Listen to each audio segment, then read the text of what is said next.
అందరూ కూడా ఈ రోజు ఫ్రీగా నవ్వుతున్నారు. నాకు ఎంతో సంతోషం. అప్పుడు నవ్వు కూడా నోచుకోలేదు మనం, అవునా కాదా?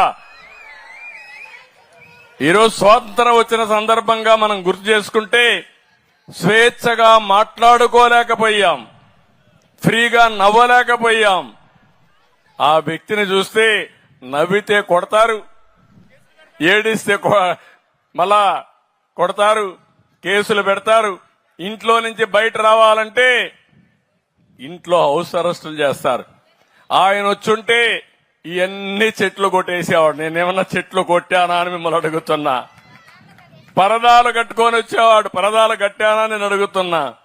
ఎక్కడ అతిగా చేయొద్దని చాలా స్పష్టంగా చెప్పి నేను ఒకటే చెప్పాను, సింపుల్ గవర్నెన్స్ ఉండాలి, ఎఫెక్టివ్ గా ఉండాలి.